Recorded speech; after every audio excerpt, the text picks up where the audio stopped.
राष्ट्रवादी काँग्रेसचे आमदार रोहित पवार यांनी कृषी मंत्री माणिकराव कोकाटेंचा रमी खेळतानाचा व्हिडिओ ट्विट केलेला आहे। शेतीचे असंख्य प्रश्न प्रलंबित आहेत, मात्र तरीसुद्धा कृषी मंत्र्यांवर आता रमी वेळ खेळण्याची वेळ आलेली आहे असं म्हणत रोहित पवार यांनी व्हिडिओ ट्विट केला आहे।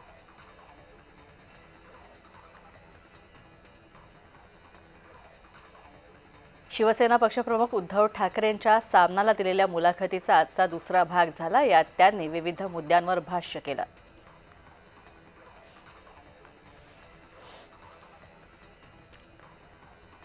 पहलगाम हल्ल्यावरून उद्धव ठाकरेंनी केंद्र सरकारवर निशाणा साधलेला आहे। पहलगाम हल्ल्यातील दहशतवाद्यांचा अजून पत्ता नाही। 3 महिने उलटून देखील अतिरेक्यांचा थांग पत्ता लागत नाही। दहशतवाद अजूनही सापडत नाहीये आणि दहशतवादी सापडत नाहीयेत आणि दहशतवादी न सापडणं हे सरकारचं अपयश आहे असं म्हणत उद्धव ठाकरेंनी सरकारवर टीका केली।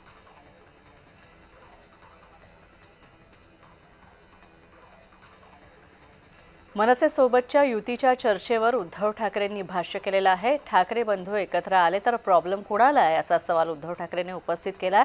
महाराष्ट्राच्या जे मनात आहे तेच होईल, युतीचे संकेत उद्धव ठाकरेंनी दिले आहेत।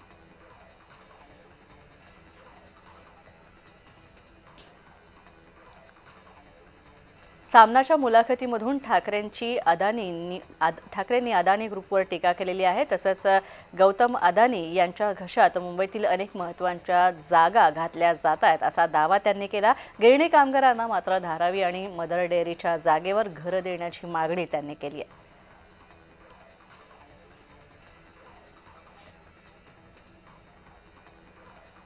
मुंबईतील विकास प्रकल्पांमध्ये सामान्य मराठी माणसाच्या हक्काकडे दुर्लक्ष केलं जात आहे। विशेषतः उद्योजकांना याचा फायदा पोहोचवला जातोय असा आरोप उद्धव ठाकरेंनी मुलाखतीत केलेला आहे। मुलाखतीमध्ये त्यांनी धारावी पुनर्विकास प्रकल्प आणि मुंबईतील गिरणी कामगारांच्या प्रश्नांवर सुद्धा चिंता व्यक्त केली।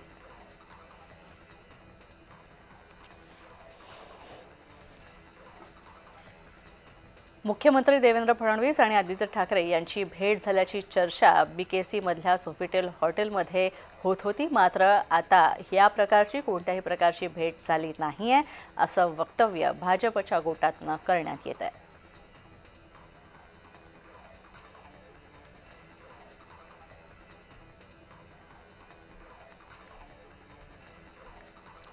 संसदेच्या पावसाळी अधिवेशनाच्या पार्श्वभूमीवर इंडिया आघाडीची ऑनलाईन बैठक पार पडलेली आहे। 24 विरोधी पक्षांचे नेते या बैठकीला हजर होते। येणाऱ्या संसदीय अधिवेशनामध्ये देशासमोरील प्रश्नांबाबत प्रभावी भूमिका घेण्यासाठी आणि विरोधी पक्षातील समन्वय साधण्यासाठी यावर सखोल चर्चा करण्यात आली।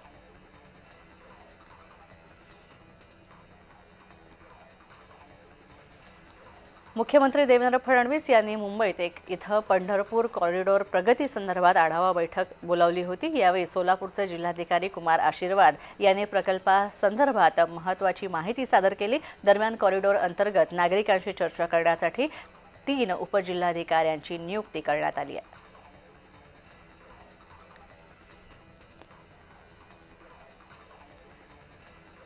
राष्ट्रवादी काँग्रेस शरद पवार गटाचे प्रदेशाध्यक्ष शशिकांत शिंदेंनी कराडमधील स्वर्गीय यशवंतराव चव्हाण यांच्या समाधीला अभिवादन केलं आणि दर्शन घेतलं। त्यांच्यासोबत माजी मंत्री बाळासाहेब पाटील देखील उपस्थित होते। यशवंतराव चव्हाणांच्या विचारांचा महाराष्ट्र हा पुन्हा उभा करण्याची प्रेरणा घेण्यासाठी इथं आलोय अशी प्रतिक्रिया शशिकांत शिंदेंनी दिली आहे।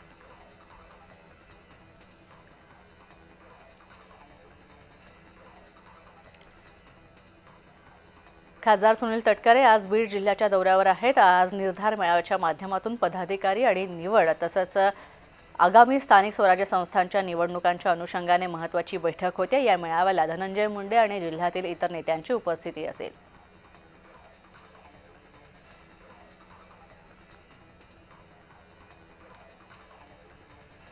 उमरग्यामध्ये पालकमंत्री तथा परिवहन मंत्री प्रताप सरनाईक यांचं स्वागत करण्यासाठी बॅनर लावण्यात आलं होतं, मात्र हे बॅनरच शिवसैनिकांनी फाडलेलं आहे। उमरग्यामध्ये शिवसैनिकांमध्येच जुंपल्याचं पाहायला मिळालं, तर शिवसेनेचे माजी आमदार ज्ञानेश्वर चौगुले यांची मुलगी आकांक्षा आणि माजी खासदार रवींद्र गायकवाड यांचा मुलगा किरण गायकवाड यांचे फोटो या बॅनरवर नव्हते, म्हणून संतापलेल्या शिवसैनिकांनी बॅनर फाडले।